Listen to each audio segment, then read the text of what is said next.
Hello everyone, स्वागत है आप सभी का आर्टिकल 351 में। आज के इस वीडियो में हम लोग पढ़ेंगे सुमित्रा नंदन पंत द्वारा जो लिखा गया है नौका विहार की व्याख्या देखेंगे। उसके बाद नेक्स्ट वीडियो में हम लोग इसके क्वेश्चन आंसर जैसे पूछे जाते हैं 5 और संदर्भ प्रसंग वो करेंगे। पहले लेकिन व्याख्या देख लेते हैं, तभी वो क्वेश्चन हम लोग सॉल्व कर पाएंगे।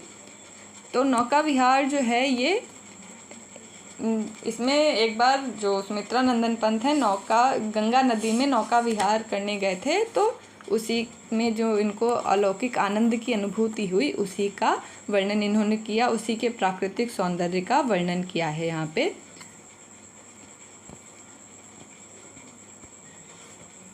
इसके काव्यगत सौंदर्य हो जाएगा। देखो यहाँ पे गंगा नदी को एक स्त्री के रूप में चित्रांकित किया है, तो मानवीकरण अलंकार पूरे में है। शांत रस है, मुक्तक छंद है और मानवीकरण हो गया। उपमा है, यमक है, अनुप्रास है, रूपक है, इतने सारे अलंकार हैं। अलंकारिक शैली है, लक्षणा शब्द शक्ति है और खड़ी बोली भाषा है। तो ये हो गया काव्यगत सौंदर्य। अब इसकी व्याख्या देखते हैं।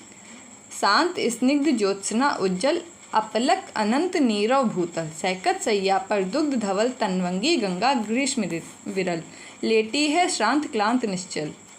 तो शांत यानी कि शांत, स्निग्ध यानी कि श्वेत या फिर चिकनी, ज्योत्सना यानी कि चांदनी, उज्ज्वल यानी कि सफ़ेद या फिर एकदम चमकीली, अपलक अनंत नीरव, नीरव का मतलब है शांत, और भूतल यानी कि ज़मीन। तो धरती के ऊपर क्या है, शांत, चिकनी, श्वेत और चमकीली चांदनी से युक्त जो अनंत यानी कि कहीं ख़त्म ना होने वाली शांत गंगा जो है वो लेटी हुई है। किस पे लेटी है? सैकत सैया पर दुग्ध धवल। सैकत यानी कि बालू, शैया यानी कि जैसे बेड होता है वही सैया या सेज पे, तो बालू की सैया पर दुग्ध यानी कि दूध सी सफ़ेद जो गंगा है, धवल का यानी मतलब है सफ़ेद, तो बालू की सैया पर दूध के जैसी सफ़ेद तनवंगी यानी कि दुबली पतली सी गंगा जो है, ग्रीष्म विरल यानी कि गर्मी की ऋतु में क्या होता है, गंगा का जल कम हो जाता है, तो पतली दुबली सी गंगा जो है वो लेटी है। श्रांत क्लांत और निश्चल यानी कि छल रहित, परेशान और दुखी सी, थकी हारी सी वो लेटी हुई है। तापस बाला गंगा निर्मल, शशिमुख से दीपित मृदु करतल, लहरें उर पर कोमल कुंतल, गोरे अंगों पर सिहर सिहर, लहराता तार तरल सुंदर, चंचल अंचल सा नीलांबर। तो यहाँ पे देखिए, तापस बाला यानी कि तपस्विनी बाला के समान जो गंगा है वो निर्मल है, और उसका जो उसके मुख पे और हाथ पे क्या है, करतल यानी कि हथेलियों पे, को मृदु का मतलब होता है कोमल, और दीपित यानी कि प्रकाशित हो रही है। जो चंद्रमा है उससे उसका मुख और उसकी हथेली, कोमल हथेलियाँ जो हैं वो प्रकाशित हो रही हैं। और क्या हो रहा है, गोरे अंगों पर सिहर सिहर, लहराता तार तरल सुंदर, लहरें उर पर कोमल कुंतल यानी कि उसके हृदय पर जो कोमल कोमल लहरें हैं वो उत्पन्न हो रही हैं, और उसके गोरे अंगों पर जो तार यानी कि आसमान में क्या है, अब नीचे ज़मीन में अगर पानी है तो ऊपर, और रात का समय है तो जो आसमान में तारे हैं, चंद्रमा है, उनका प्रतिबिंब जो है वो जैसे कि शीशे में चित्र दिखाई देता है, वैसे ही पानी भी उस समय शीशे का काम करेगा, तो वहाँ पे सारे तारे वगैरह दिखाई देंगे। तो जो तारे जो हैं वो पानी क्या है, तरल है, तो उसमें क्या है, तारे लहराते हुए दिख रहे हैं, और वो ऐसा लग रहा है जैसे कि चंचल अंचल सा नीलांबरी, वो नीलांबर यानी कि नीले रंग का आकाश जो है गंगा नदी का आंचल यानी कि दुपट्टा जैसा प्रतीत हो रहा है, और वो ऐसा लग रहा है साड़ी सी सुकुड़न सी, जिस पर शशि की रेशमी विभा से भर, सिमटी है वर्तुल मृदुल लहर। शशि यानी कि चंद्रमा, तो चंद्रमा की जो रेशमी विभा यानी कि चांदनी है वो लग रहा है जैसे कि चंद्रमा का जो प्रकाश है, उसकी चांदनी है वो उस पे पड़ रही है, तो लग रहा है जैसे कि साड़ी की प्लेटें होती हैं ना, गंगा की लहरें वो साड़ी की प्लेटों के समान है, उसमें चंद्रमा की चांदनी पड़ रही है, तो वो रेशमी धागों की कढ़ाई उस पे लग रही है, और वो कहीं कहीं पे मतलब सिमट रही है और कहीं कहीं पे फैल रही है, और वो क्या है, मृदुल लहरें हैं जो उसकी वो मतलब सिकुड़ रही हैं कहीं कहीं पे और कहीं कहीं पे फैल रही हैं। फिर से देख लेते हैं। जो पृथ्वी पर बालू की सैया के ऊपर सफ़ेद रंग की दूध के समान सफ़ेद दुबली पतली सी गंगा जो है शांत लेटी हुई है। कैसे? थकी हारी सी और निश्चल गंगा लेटी हुई है।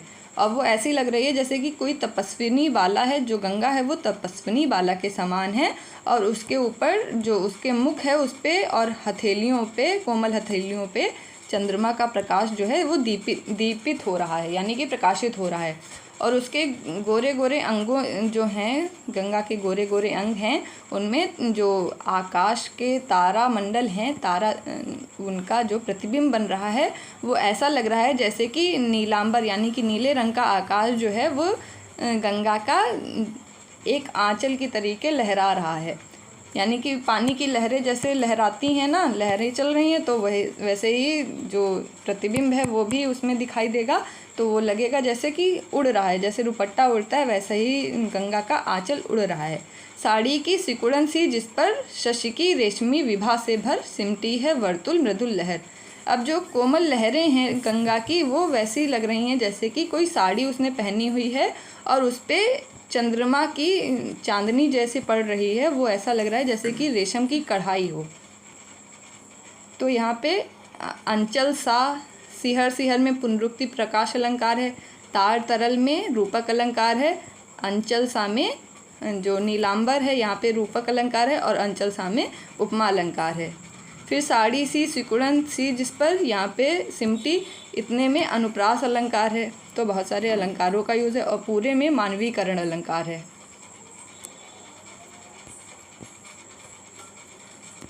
अब देखते हैं।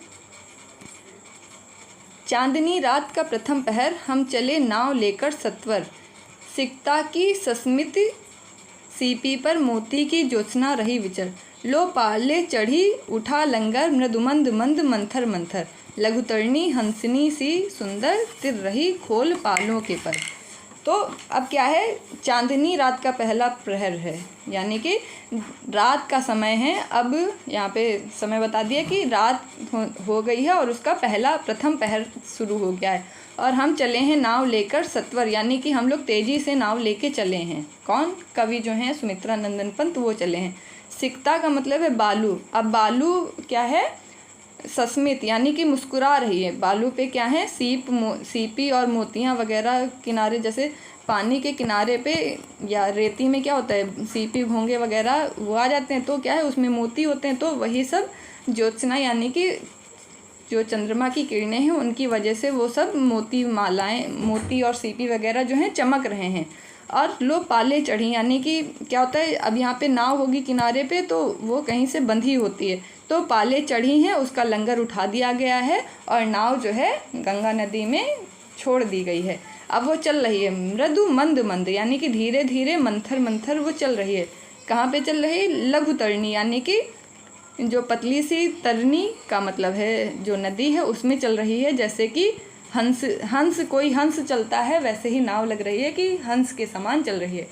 हंसनी सी में है उपमा अलंकार। तिर रही खोल पालों के पर, यानी कि यहाँ पे नाव जो है उसकी हंस के समान, हंस से तुलना कर दी गई है कि हंस के समान जैसे हंस चलता है पानी में मंद मंद, वैसे ही जो नाव है उसने अपने परों को खोल लिया है। जो पालें हैं उसकी वो पर के समान है, उनको खोल लिया है और वो जो नदी है उसमें चलने लगी है। तो चांदनी रात का पहला प्रहर है और हम लोग तेज़ी से नाव लेकर चले हैं। अब बालू जो है वो मुस्कुरा रही है, ऐसा लग रहा है उसमें जो सीपी और घोंगे वगैरह मोती हैं वो चांद की किरणों में क्या है चमक रहे हैं और वो बहुत सुंदर दृश्य है। रात में क्या होता है, इसीलिए जो किनारे, नदी के किनारे वगैरह होते हैं बहुत सुंदर लगते हैं। लो पाले चढ़ी, अब क्या है हमारी नाव की पाले चढ़ गई हैं, उसका लंगर उठा दिया गया और वो पानी में छोड़ दी गई है और धीरे धीरे आगे बढ़ रही है। जैसे कि कोई हंसनी जो होती है वो चलती है अपने परों को खोल के। निश्चल जल में सुचि दर्पण पर बिंबित हो रजत पुलिन निर्भर, दूहरे ऊंचे लगते क्षण भर, काला कांकर का राजभवन सोया जल में निश्चिंत प्रमन पलकों का वैभव स्वप्न सघन। तो यहाँ पे है मतलब कि अब क्या होता है, रात है, पानी जो है वो शीशे का काम करता है ना। अब रात है तो क्या है, इसमें अगर नदी में कोई पुल है, जैसे कि कोई पुल है, तो वो उसका भी प्रतिबिंब वैसे ही पानी में बनेगा। ठीक है, तो यहाँ पे वही बताया गया है कि निश्चल जल में शुचि दर्पण पर बिंबित हो रजत पुलिन। पुलिन का मतलब है जो पुल है वो रजत, यानी कि अब चांद की रोशनी इस पे भी पड़ रही तो वो क्या है, रजत, यानी कि चांदी के समान वो भी दिखाई दे रहा है, बिंबित हो रहा है, मतलब कि उसका प्रतिबिंब बन रहा है। पानी जो है वो शुद्ध प्रतिबिंब के समान दिखाई दे रहा है। और उस पे जो पुल है वो बने हुए हैं, उसके जो दोहरे ऊंचे लगते क्षण भर, उस पे जो खंभे हैं, पुल में जो खंभे बने होते हैं वो दोहरे लंबे हैं, यानी कि एक तो उसकी खुद की लंबाई हो गई और जो प्रतिबिंब बन रहा है उसकी लंबाई हो गई, तो वो दोहरे लंबाई के दिख रहे हैं।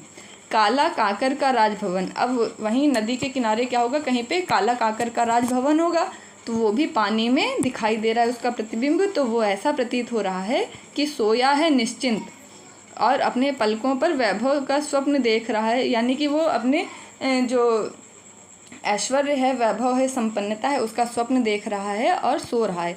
यानी कि क्या होता है, रात में लोग सो जाते हैं, जो घूम रहा होता है, टहल रहा होता है वो टहलता है, लेकिन जो महल के लोग हैं वो सो रहे हैं। तो वही काला काकर का राजभवन सो रहा है और उसका जो प्रतिबिंब है वो दिखाई दे रहा है और वो ऐश्वर्य के सपनों में अपना खोया हुआ है।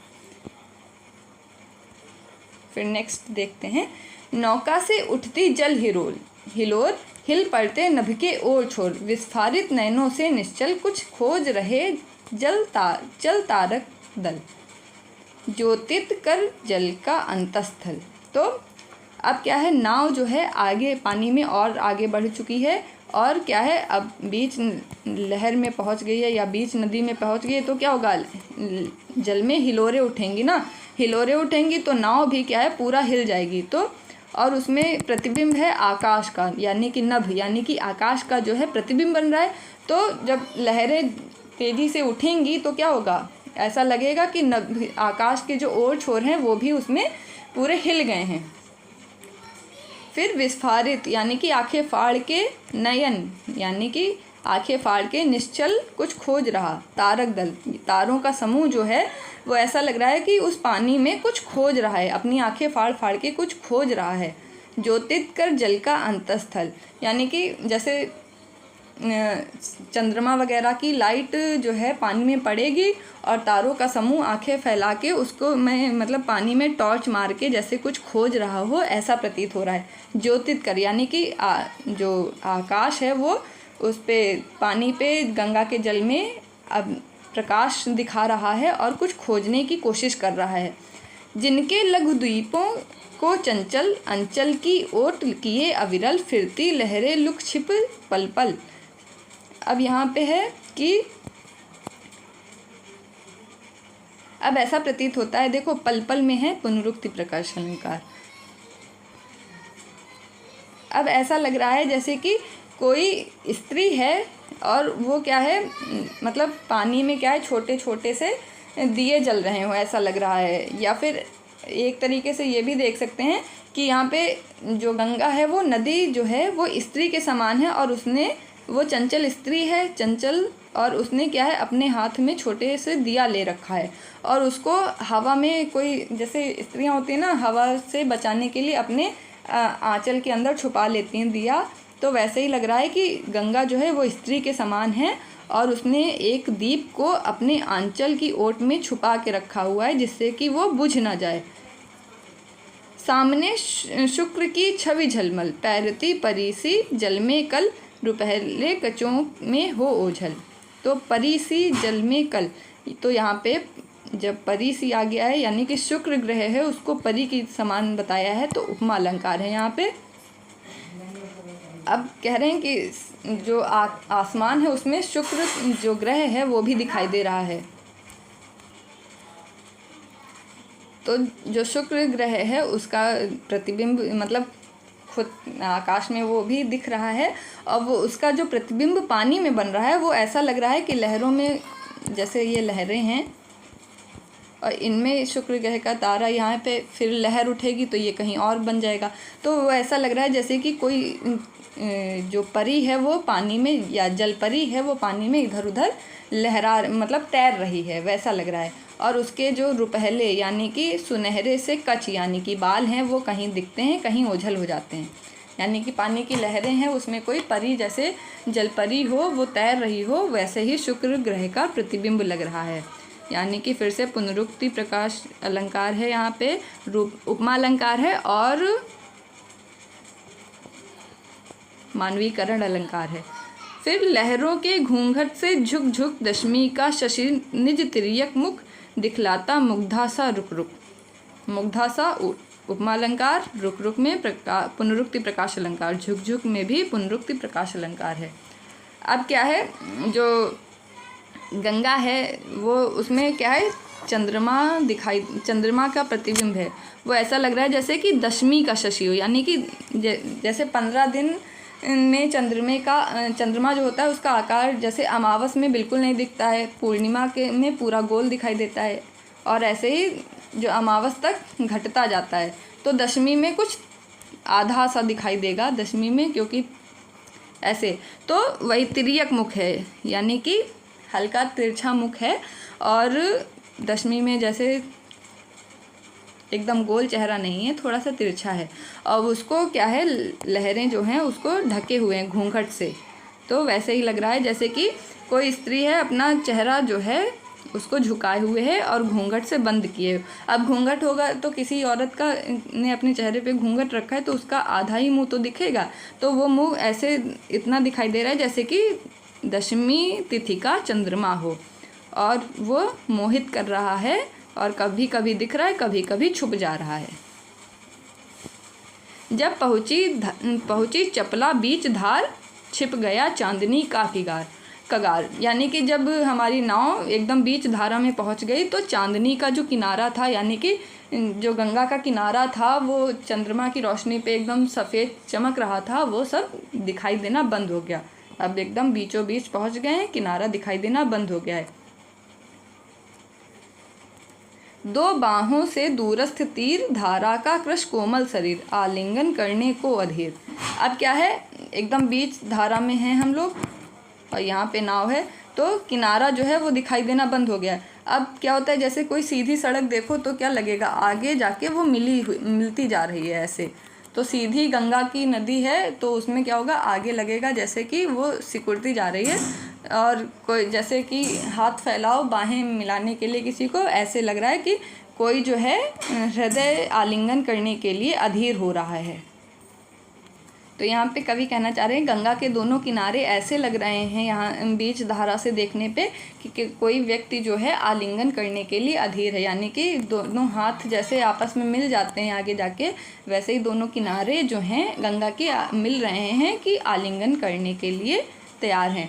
अति दूर क्षितिज पर विटप माल, लगती भ्रू रेखा सी अराल, अपलक नभ नील नयन विशाल। अब क्या है, दूर कहीं पे जो गंगा का किनारा दूर कहीं पे दिख रहा है, वहाँ पे क्या है, पेड़ों की जो कतारें दिख रही हैं, और वो कैसी लग रही हैं, तिरछी सी, अराल यानी कि तिरछी सी दिख रही हैं, और जैसे हमारी आँखों के ऊपर भौवें होती हैं ना, वैसी वो भी लग रही हैं। जो गंगा के किनारे वृक्षों की माला है वो ऐसी लग रही है जैसे कि हमारी आँखों के ऊपर पलकें होती हैं। और जो हम नभ है, ये क्या है, आकाश की नभ नील नयन विशाल, यानी कि नीले आकाश के नीले रंग के आँखें हैं, उनकी विशाल बहुएं हैं, ये जो दूर वृक्षों की मालाएं दिखाई दे रही हैं। माँ के उर पर शिशुसा समीप, सोया था धारा में एक दीप, उर्मिल प्रवाह को कर प्रतीप। अब क्या है, जैसे नदी है उसके बीच में एक छोटा सा द्वीप है, यानी कि नदी के बीच में जो धरती होती है वो उसको द्वीप कहते हैं। तो अब गंगा नदी के बीच में एक द्वीप है, और उससे क्या है, गंगा का पानी लहरें जो हैं उस पर टकराएगा और वापस आ जाएगा। तो प्रतीप का मतलब है जो प्रवाह है गंगा नदी का पानी है उसको क्या है, पीछे लौटा देता है वहाँ से। ऐसा बीच में जैसे लग रहा है एक द्वीप है, और वो ऐसा लग रहा है जैसे माँ के उर यानी कि हृदय में शिशु लेटा होता है ना, जैसे एक माँ अपने हृदय से या अपनी गोद में बच्चे को लिटाए रहती है, वैसे ही वो द्वीप जो है लग रहा है कि गंगा के हृदय से लेटा हुआ है और गंगा के प्रवाह को उल्टा यानी कि वापस भेज देता है। वह कौन विहग क्या विकल कोक, उड़ता हरने निज विरह शोक, छाया की कोकी को विलोक। अब वहाँ पे कवि जो हैं उनको एक विहग यानी कि पक्षी दिखाई दिया है, तो वो उसके बारे में सोचने लगे कि वो कौन सा विहग है, यानी कि क्या वो कौन सा पक्षी है, क्या वो कोई विकल कोक, कोक का मतलब है कि चकवा पक्षी, तो क्या वो कोई चकवा पक्षी है जो वो अपने उड़ता हरने निज विरह शोक, यानी कि वो अपने विरह के शोक को हरने के लिए उड़ रहा है बार बार। छाया की कोकी को विलो, यानी कि अब पानी में उस जो चकवा पक्षी है उसकी छाया बन रही है, तो वो समझ रहा है कि उसकी को चकवी है और उसको देख के वो बार बार उड़ रहा है उसको पाने के लिए, लेकिन उसको पा नहीं पा रहा है क्योंकि वो उसकी खुद की ही छाया पानी में बन रही है। तो कवि ने ऐसे एक पक्षी को देखा, उसको समझा कि चकवा है, क्योंकि चकवा चकवी जो होते हैं रात में अलग हो जाते हैं और दिन में फिर से मिलते हैं, तो रात में वो विरह में हैं, ऐसा यहाँ पे कवि ने कल्पना की है। पतवार घुमा अब प्रतन उभार, नौका घूमी विपरीत धार, डाड़ों के चल करतल प्रसार, भर भर मुक्ताफल फेंस फार।